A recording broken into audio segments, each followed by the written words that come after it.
Salut à tous les passionnés de musique et bienvenue sur ma chaîne. Avant de plonger dans cette histoire absolument captivante, prenez une seconde pour vous abonner et activer la cloche de notification. Croyez-moi, vous ne voulez pas rater ce qui va suivre. Aujourd'hui, je vais vous révéler une saga qui défie le temps et les convenances, une histoire d'un homme dont la voix a envoûté des générations, mais dont le silence a secoué les murs d'un palais. Une histoire centrée sur Elton John, un musicien légendaire qui, à 78 ans en 2025, continue de choisir ses combats avec une élégance discrète, mais dont le refus d'une invitation royale en 2023 a dévoilé une vérité plus profonde sur la loyauté et la mémoire. Imaginez un homme qui a dansé avec des reines, chanté pour des princes, mais qui, face à un choix impossible, a préféré l'absence à l'hypocrisie. Pourquoi Elton John a-t-il décliné l'invitation au couronnement de Camilla, un événement censé clore une controverse vieille de décennies? Quelle vérité sur son lien avec la princesse Diana se cache derrière ce silence assourdissant? Et pourquoi, même après tant d'années, sa décision continue-t-elle de hanter les couloirs de Buckingham? Ces questions planeront comme une brume envoûtante tout au long de ce récit, se dissipant progressivement pour révéler une vérité poignante, vous laissant suspendu à chaque mot. Restez avec moi, car cette plongée dans l'âme d'une icône musicale et d'un ami fidèle va vous captiver, vous émouvoir et peut-être vous inspirer à questionner le coût de la mémoire face à l'oubli. Remontons dans les rues tranquilles de Piney, dans le Middlesex, en 1947, où un garçon nommé Reginald Kenneth Dwight grandit dans une maison modeste, entouré de disques vinyles et d'un vieux piano qui allait changer sa vie. Fils d'un trompettiste de la Royal Air Force et d'une mère passionnée de musique, Reggie passait ses journées à écouter Elvis Presley et Chuck Berry, ses doigts dansant sur les touches du piano familial avec une aisance naturelle. À 11 ans, il décrocha une bourse pour la Royal Academy of Music, un exploit pour un enfant de la classe ouvrière, mais il sentait déjà que son destin ne se limiterait pas aux salles de concert classiques. Les années 60 le virent se réinventer, abandonnant Reggie pour devenir Elton John, un nom inspiré par un saxophoniste et une légende du blues. Il plongea dans le Londres bouillonnant, jouant dans des pubs enfumés et écrivant des chansons pour d'autres artistes. Sa rencontre avec Bernie Taupin fut un coup de foudre créatif. Ensemble, ils composèrent des mélodies qui capturèrent l'âme d'une génération, des ballades tendres comme Your Song aux hymnes flamboyants comme Rocketman. Derrière les lunettes oversized et les costumes extravagants, Elton était un homme sensible, marqué par une enfance où l'affection était rare, un garçon cherchant sa place dans un monde qui ne pardonnait pas toujours les différences. Dans les années 70, alors que sa carrière explosait, Elton se retrouva propulsé dans un univers inattendu, la royauté britannique. Tout commença avec une invitation de la princesse Margaret, la sœur rebelle de la reine Elisabeth II, connue pour son amour des arts et des soirées animées. Lors d'un dîner au palais de Kensington, elle l'accueillit avec une chaleur surprenante, partageant des anecdotes sur les Rolling Stones et dansant jusqu'à l'aube. Ce soir-là, il comprit que la monarchie n'était pas un symbole figé, c'était un monde de contradictions où la tradition côtoyait l'excentricité. En 1981, il fut invité à se produire pour le 21e anniversaire du prince Andrew au château de Windsor. S'attendant à une réception guindée, il découvrit une fête disco endiablée, dansant avec la princesse Anne et même la reine Elisabeth II, qui, tenant son sac à main, se balançait sur Rock Around the Clock avec un sourire malicieux. Elton décrivit ce moment comme irréel, un garçon de Piney, devenu star mondiale, valsant avec la reine d'Angleterre.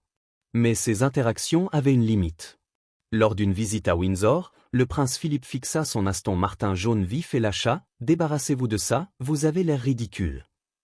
Elton rit, mais le commentaire resta gravé, un rappel qu'il était un invité, jamais un égal.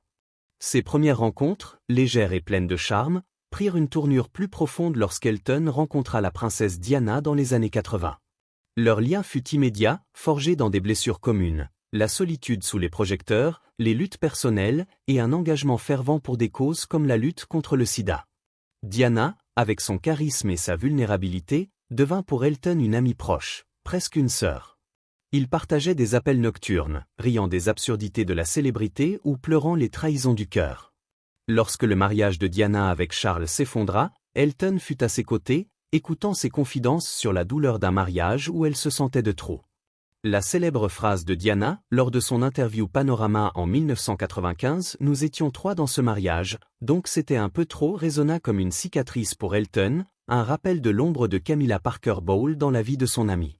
Quand Diana mourut tragiquement en 1997, Elton canalisa son chagrin dans une réécriture déchirante de Candle in the Wind, interprété lors de ses funérailles à l'abbaye de Westminster. Ce moment, regardé par des millions de personnes, n'était pas une performance, c'était un adieu brut, un cri du cœur pour une femme qui avait été aimée mais jamais protégée. Les larmes d'Elton ce jour-là scellèrent son rôle non pas comme un courtisan royal, mais comme le gardien de la mémoire de Diana. Au fil des années, Elton resta proche de la famille royale, mais avec une prudence croissante. Il se produisit lors des jubilés de la reine Élisabeth II, fut fait commandeur de l'ordre de l'Empire britannique en 1995, puis anobli en 1998, quelques mois après la mort de Diana. Mais cet honneur, bien que prestigieux, ne combla pas le vide laissé par son ami. Sa relation avec la monarchie se refroidit subtilement, surtout en ce qui concernait Camilla.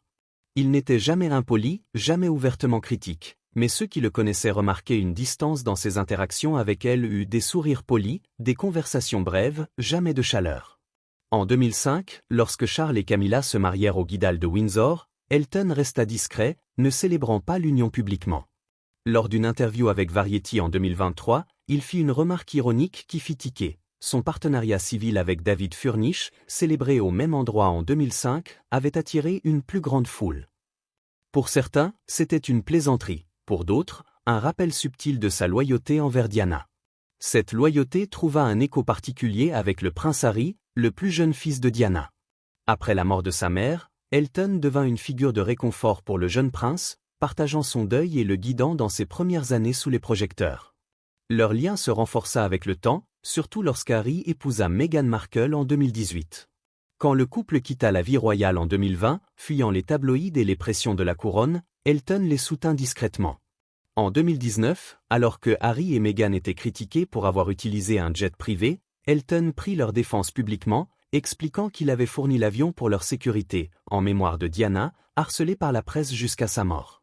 Ce geste n'était pas anodin, c'était une déclaration, un rappel qu'il comprenait les blessures infligées par un système rigide et une presse impitoyable. Mais même cette relation avec Harry connut des tensions. En 2019, lorsque The Daily Mail publia des extraits de l'autobiographie d'Elton, Harry se sentit trahi. Ce journal, qui avait traqué Diana et attaqué Meghan, profitait maintenant du récit d'Elton. Lors d'un séjour chez Elton dans le sud de la France, Harry aborda le sujet, exprimant sa déception.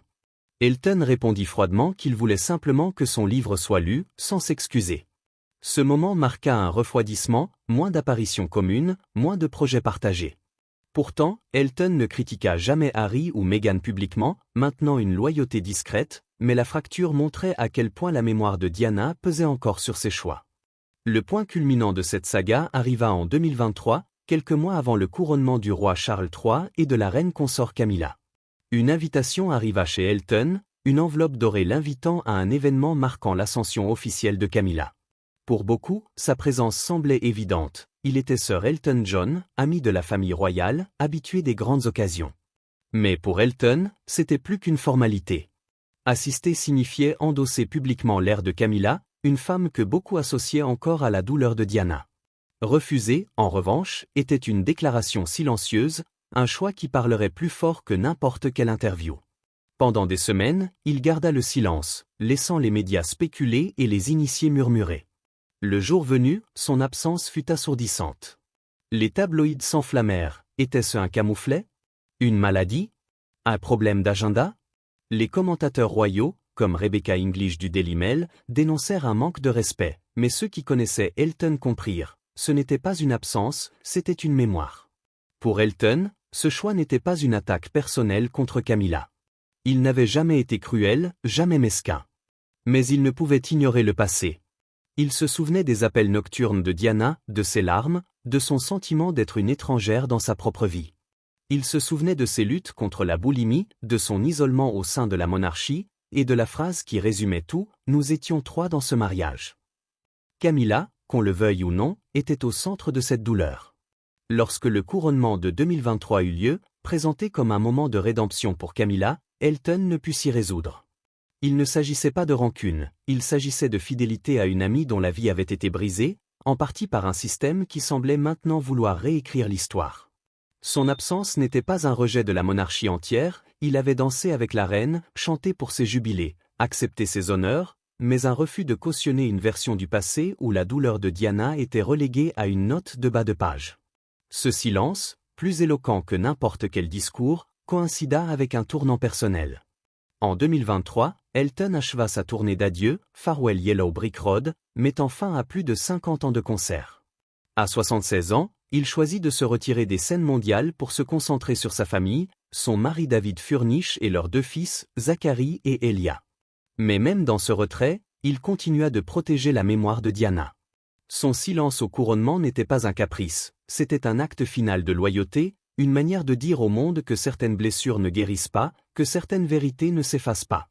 Il n'avait pas besoin de parler contre Camilla ou la couronne, son absence parlait pour lui, un rappel que la gloire d'une couronne ne peut effacer les cicatrices d'une vie. En 2025, à 78 ans, Elton reste une figure énigmatique. Sa fortune, estimée à 500 millions de dollars, reflète une carrière inégalée, mais son véritable héritage réside ailleurs. Dans les chansons qui ont défini des époques, dans les combats pour les droits des personnes atteintes du sida via sa fondation, et dans sa fidélité à ceux qu'il a aimés. Il n'a jamais écrit une chanson sur Camilla, n'a jamais donné d'interview pour la critiquer. Il n'en a pas besoin. Ses choix, une absence, une plaisanterie, un regard, disent tout. La mémoire de Diana, pour Elton, n'est pas un souvenir figé, c'est une flamme qu'il porte, un rappel que l'histoire ne peut être réécrite sans conséquence. Et vous, qu'en pensez-vous ? Elton a-t-il eu raison de rester fidèle à la mémoire de Diana, ou était-il temps de tourner la page? Partagez vos pensées dans les commentaires, likez si cette histoire vous a touché, et abonnez-vous pour ne rien manquer des prochaines sagas sur des légendes comme lui.